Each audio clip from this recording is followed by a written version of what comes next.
کہ لیظہرہ علی الدین کلہ، تاکہ اس دین کو تمام دینوں پر غالب کر دے، اس کو غالب کرے، ہر دین پر یہ دین چھا جائے۔ وَلَوْ كَرِهَ الْمُشْرِكُونَ، اگرچہ مشرکوں کو یہ بات بری ہی لگے، ناپسند آئے، کسی کو نہیں آتی۔ لِيُظْهِرَهُ عَلَى الدِّينِ كُلِّهِ، یہ دین غالب ہونے کے لیے آیا۔ غالب، تو نماز بھی پڑھ، عبادت بھی کر، لیکن یہ بھی خیال رکھ کہ دنیا میں نماز والے نبی کا نظام بھی قائم کرنا ہے۔ تیرے پاس نری مسجد نہیں ہونی چاہیے، حکومت بھی ہونی چاہیے۔ مسلمان کے ہاتھ میں نری تسبیح نہیں ہوگی، یہ انان حکومت بھی چلائے گا۔ اس کے اندر خودداری ہوگی۔ حضرت عمر تہجد بھی پڑھتے تھے اور سویرے حکومت بھی کرتے تھے۔ حضرت صدیق اکبر ساری رات مدینے والے کی یاد میں رویا بھی کرتے تھے، اور صبح اٹھ کر تلوار لے کر نبی پاک علیہ السلام کی ختم نبوت کے منکروں کے خلاف جہاد بھی کیا کرتے تھے۔ جب تک اپنے مزاج میں وہ شوق نہیں پیدا ہوتا کہ دین کو غالب کرنا ہے، جد و جہد کرنی ہے، کوشش کرنی ہے، بڑا سوکھا ہے ہمارے لیے بھی، آرام سے نماز پڑھیں، نفل پڑھیں، عبادت کریں۔ اور ویسے بھی اسے لوگ زیادہ بڑا پیر سمجھتے ہیں جس کی تسبیح زیادہ لمبی ہو، وہ زیادہ بڑا پیر ہوتا ہے جس کی پگڑی ذرا زیادہ بڑی ہو، جبہ تگڑا پہنے، اجرے کے اندر رہے، باہر نہ نکلے، اور اندر جائیں 2 منٹ کے لیے حضرت کی زیارت کریں، باہر آ جائیں، بس چھٹی، وہ زیادہ پیری مریدی ہو جاتی ہے۔ پیر تو بولتا ہی نہیں۔ وہی ہے تیرے زمانے کا امام برحق، اقبال کہنے لگے وہی ہے تیرے زمانے کا امام برحق، جو تجھے حاضر و موجود سے بیزار کرے اور موت کی شکل میں دکھلا کے تجھے جلوہ یار، زندگی تیرے لیے اور بھی دشوار کرے، تو جو تیرا جینا مشکل کر دینا، وہ تیرے زمانے کا امام برحق ہے، تیرے لیے زندگی دشوار کر۔ یہ کیا بات ہوئی کہ ٹھیک ہے جناب آپ موج کریں، جو دین غالب ہونے کے لیے آیا، دین کے مزاج میں غلبہ ہے، دین کی طبیعت میں غلبہ ہے، دیندار چھا کے وقت گزارا کرتے ہیں۔ اللہ تعالیٰ نے اس دین کے اندر وہ قرار دیا ہے، وہ وسعت دی ہے، وہ درد دیا ہے، وہ ذوق دیا ہے۔ اپنے اندر سے وہ بت توڑ ڈالیں جو بت مایوسی پھیلاتے ہیں، ان جگہوں سے نکل آئیں جہاں انسان کمزور پڑتا ہے۔ اٹھ باندھ کمر کیوں ڈرتا ہے، پھر دیکھ خدا کیا کرتا ہے۔ آگے کی طرف دیکھیں، آگے کی طرف دیکھیں۔ میرے نبی اکرم صلی اللہ تعالیٰ علیہ وسلم نے فرمایا، حالات جتنے بھی خراب آ جائیں، ماحول جتنا بھی بگڑ جائے، امت پر دشواری جتنی بھی آئے، حضور علیہ الصلوۃ والسلام نے فرمایا ہے یہ دین اسلام ہے، یہ مسلم کے لفظ ہیں۔ حضور فرماتے ہیں یہ دین ہمیشہ قائم رہے گا، اور فرمایا ایک جماعت ہوگی پوری میری امت کی جو دین اسلام کے دفاع میں کام کرتی رہے گی، جد و جہد کرتی رہے گی، کوشش کرتی رہے گی، ہمت کرتی رہے گی۔ میرے عزیز، حضور نے فرمایا ہمیشہ یہ دین قائم رہے گا، اور ایک جماعت ہمیشہ اس دین کے لیے کام کرتی رہے گی۔ اور میرے نبی پاک علیہ السلام نے فرمایا 100 سال کے بعد تو اللہ ضرور اس امت میں ایک ایسا شخص پیدا کرے گا، یہ ابن ماجہ میں حدیث موجود ہے، جو اس دین کی نئے سرے سے تجدید کر دے گا۔ وہ لوگ آتے رہے، جب حالات بڑے بگڑے تو حضرت عمر بن عبدالعزیز آ گئے، حالات کا رخ بدل کے رکھ دیا۔ پھر معاملات بڑے بگڑے تو امام شافعی جیسے لوگ آ گئے، غوث اعظم جیلانی جیسے لوگ آ گئے۔ حالات بڑے بگڑے تو شیخ عبدالحق محدث دہلوی جیسے لوگ آ گئے۔ ہندوستان میں جب ماحول بڑا کٹھن ہوا تو اعلیٰ حضرت فاضل بریلوی جیسے لوگ آ گئے۔ ہر صدی کے سرے پر اللہ تعالیٰ ایک مجدد بھیجے گا، حضور کا وہ غلام دین کو نئے سرے سے تازہ کرے۔ دین کے چمن میں ہمیشہ بہار رہے گی، ہمیشہ نورانیت رہے گی، ہمیشہ نور علی نور رہے گا۔ یہ کام صرف کرنے کا کام کیا ہے، یہ دین تو پھلے گا پھولے گا۔ جو آگے بڑھ کے خدمت میں حصہ ڈال لے گا نا، وہ اپنا نفع کرے گا۔ یہ قرآن پاک ہے، یا ایھا الذین آمنوا ان تنصروا اللہ ینصرکم ویثبت اقدامکم۔ اللہ فرماتے ہیں اے لوگو، اگر تم اللہ کے دین کی مدد کرو گے نا تو اللہ تمہاری مدد کرے گا، ویثبت اقدامکم، اور تمہارے قدم جما دے گا، تمہیں استقامت دے، تم آگے۔ اور دین کی مدد صرف پیسوں سے نہیں ہوتی۔ کوئی شخص سمجھے کہ فقط مال سے مدد ہوتی ہے، جب آپ وقت پر آ کر مسجد میں جمعے کی نماز ادا کرتے ہیں تو یہ بھی آپ دین کی خدمت ہی کرتے ہیں۔ جب آپ دینی اجتماعات کی رونق بڑھاتے ہیں تو یہ بھی آپ دین کی خدمت ہی کرتے ہیں. جب آپ کسی دین کے طالب علم کا حوصلہ بڑھا دیتے ہیں نا، بیٹے بڑی بات ہے قرآن پڑھتے رہنا، یہ بھی آپ خدمت ہی کرتے ہیں. جب آپ دین کے بارے میں کسی جگہ بیٹھ کے اچھی بات کر دیتے ہیں، یار اللہ کا فضل ہے ہمارے دین میں یہ خیر اللہ نے رکھی، یہ بھی آپ دین کی مدد ہی کرتے ہیں. آپ کسی بھی جگہ کسی بھی حوالے سے دین کے لیے کوئی بھی پیغام دیتے ہیں، کوئی بھی بات کرتے ہیں، تو آپ دین کی یہ ساری خدمات دینیاں ہیں، یہ سارا درد ہے، یہ سارا ذوق ہے. ہم اپنا اپنا حصہ جس طرح بھی ملا سکیں دین کی حمایت میں، دین کی مدد میں. جہاں کوئی ایسی بات ہو رہی ہو وہاں ہم دفاع کے لیے کھڑے ہو جائیں. ہر شخص اپنے اپنے مقام پر دینی ابلاغ میں، دین کی تبلیغ میں اپنا کردار ادا کرے. ایک جملہ کوئی بول دے نا رسول پاک کے دین کی مدد میں، ایک جملہ، یعنی کسی کو صرف اتنا کہہ دینا کہ یار تو اپنے بیٹے کو، تیرے 5 بیٹے ہیں، ایک کو قرآن مجید کا عالم ہی بنا دے. تو کہہ کے چلا گیا اور تیری وجہ تجھے خبر بھی نہیں کہ شاید اس نے تیری وجہ سے اسے داخل کرایا ہے، لیکن وہ اگر آ گیا پڑھ گیا تو دیکھ تجھے اجر اللہ کتنا عطا فرمائے. آدھا جملہ بول کے دین کے معاملے میں معاون بنے، کوئی خیر کا لفظ بول کے معاون بنے. ہم نہ ہمت نہیں کرتے، ہم کہتے ہیں وہ فلانا کرے گا، بڑا آدمی کرے گا، مولانا کریں گے، پیر صاحب کریں گے. اپنا اپنا حصہ، اپنی اپنی خیر. حضرت عمر نے بھی بڑا کام کیا ہے دین کی خدمت میں، پر سیدنا بلال کی خدمت کا کوئی انکار کر سکتا ہے؟ ڈیوٹی حضرت صدیق اکبر کی بھی زیادہ ہے، پر جناب سلمان فارسی کی خدمت کا انکار کیا جا سکتا ہے؟ ہر ایک نے کام کیا، ہر نقطے کا اپنا عروج ہے اپنی. اور یہ دین غالب ہوگا، غالب. یہ مت سمجھیں تھوڑے سے حالات کمزور آئے ہیں اور تھوڑا سا مسلمان محکوم ہوئے ہیں مالی اور اپنی کوتاہیوں کی وجہ سے ہوئے، اپنی غلطیوں کی وجہ سے ہوئے، اپنے اعمال کے سبب ہوئے. تو ڈر ڈر کے نہ جئیں. نبی پاک صلی اللہ تعالی علیہ وسلم سفر پہ تشریف لے گئے. حضور علیہ السلام کی عادت کریمہ تھی جب سفر پہ جاتے تھے تو سب سے آخر میں ساری تیاری کر کے سامان سمیٹ کے سب سے آخر میں سیدہ فاطمہ الزہرا سے ملتے، پھر سفر شروع ہوتا. اور جب حضور واپس آتے تو سب سے پہلے سیدہ فاطمہ سے ملتے رضی اللہ تعالیٰ. حضور کافی دنوں کے بعد سفر سے واپس آئے، لمبا سفر تھا. سیدہ فاطمہ الزہرا رضی اللہ تعالیٰ عنہ سے ملنے گئے. نبی پاک صلی اللہ تعالیٰ علیہ وسلم کا چہرہ نور دیکھ کے تو سیدہ فاطمہ تڑپ کے روئیں، رو پڑی. حضور نے فرمایا فاطمہ کیا ہوا؟ عرض کرنے لگے یا رسول اللہ تھکاوٹ کے اثرات میں آپ کے چہرے پہ دیکھ رہی، اور حضور کپڑے یوں لگتا ہے بڑے پرانے پہنے ہوئے آپ نے. حضور اتنی مشقت کیوں کرتے ہیں آپ، اتنی محنت، اتنی جدوجہد؟ تو حضرت فاطمہ الزہرا فرماتی ہیں حضور نے مجھے تھپکی دی اور فرمایا فاطمہ رو نا.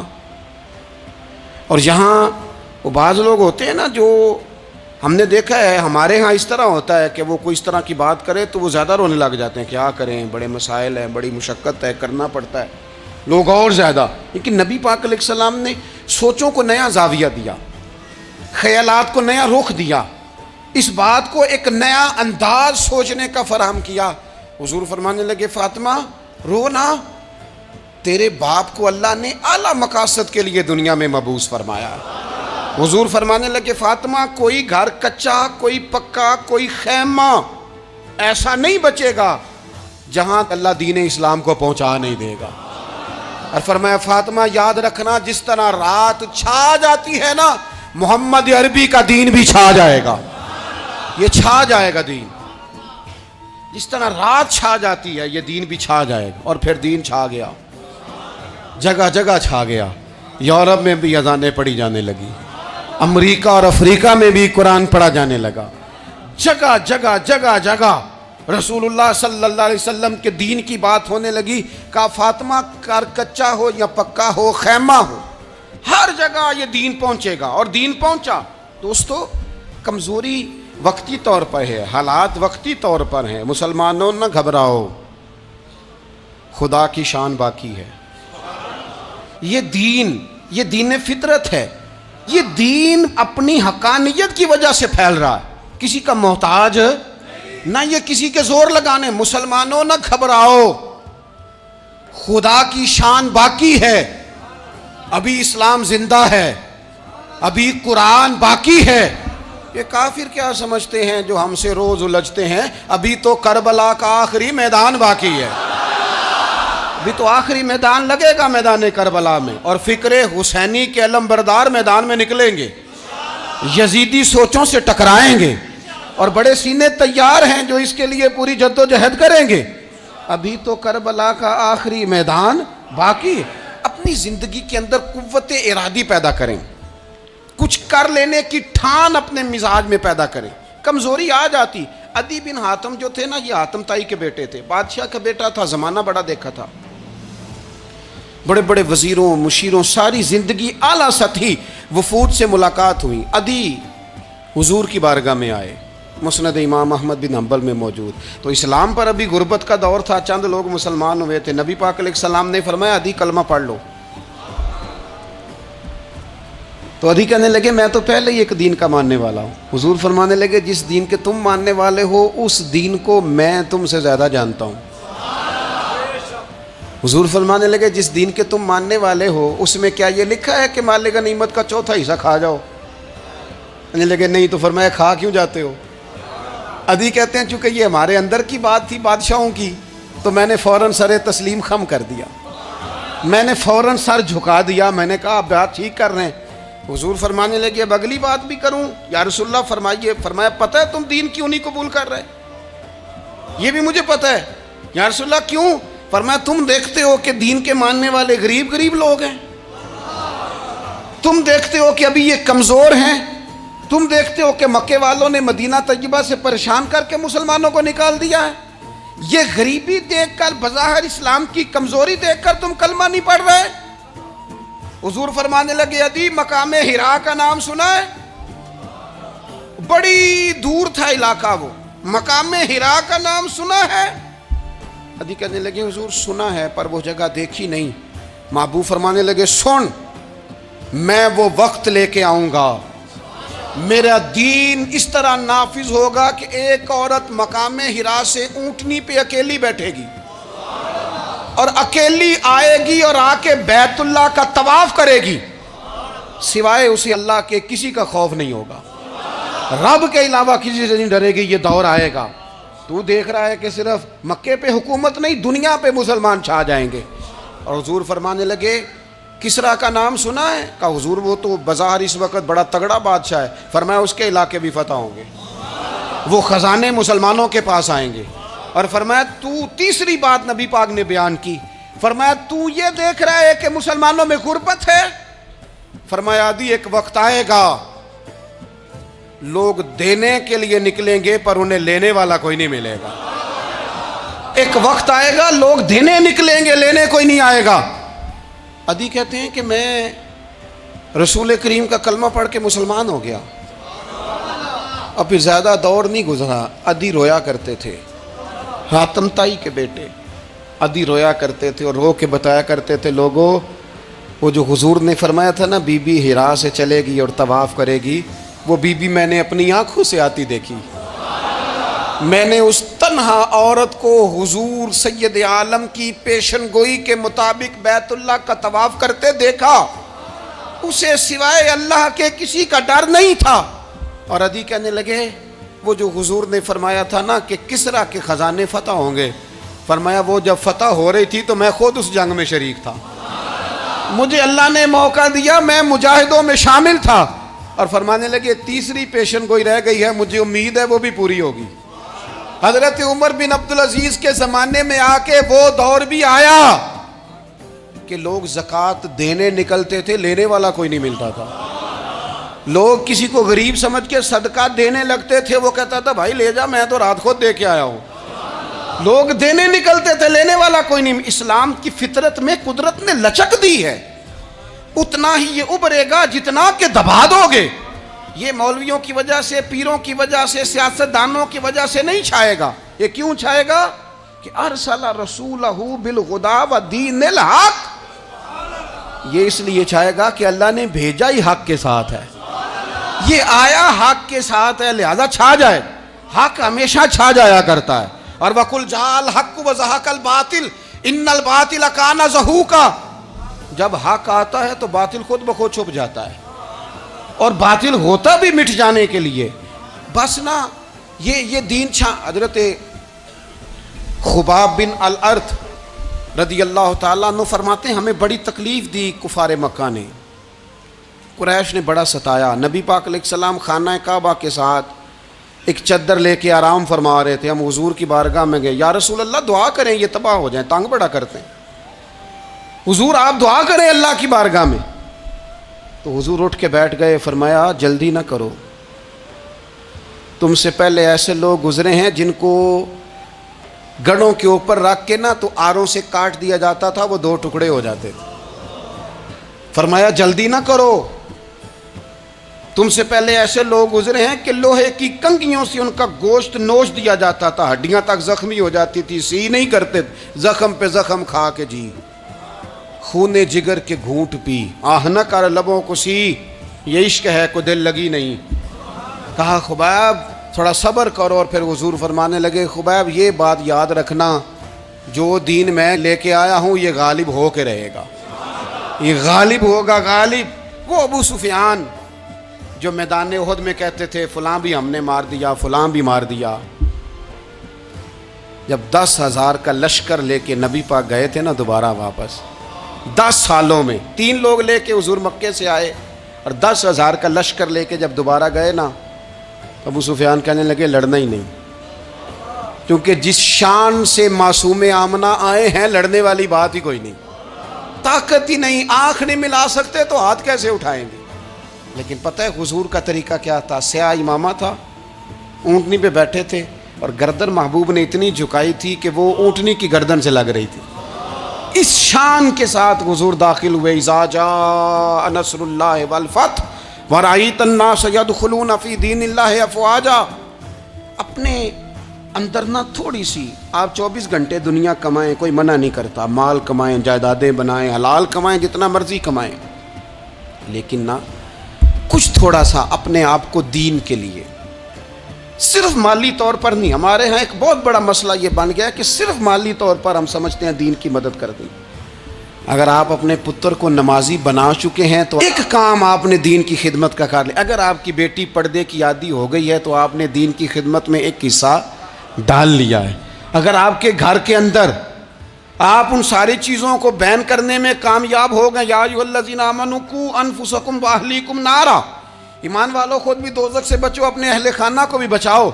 اگر فحاشی اور یعنی کا رستہ آپ نے اپنے دروازے کے باہر روک دیا ہے تو آپ نے دین کی خدمت کر لی ہے۔ اگر آپ اپنے دوستوں کو نمازی بنانے میں کامیاب ہو گئے، اگر آپ چند لوگوں کو قرآن پڑھانے میں کامیاب ہوئے ہیں، تو پھر کچھ نہ کچھ حصہ آپ نے دین میں شامل کیا ہے۔ کرنے کا کام یہ ہے کہ اپنا اپنا حصہ، اپنی اپنی خیر دین میں ملائیں، جد و جہد کریں، کوشش کریں۔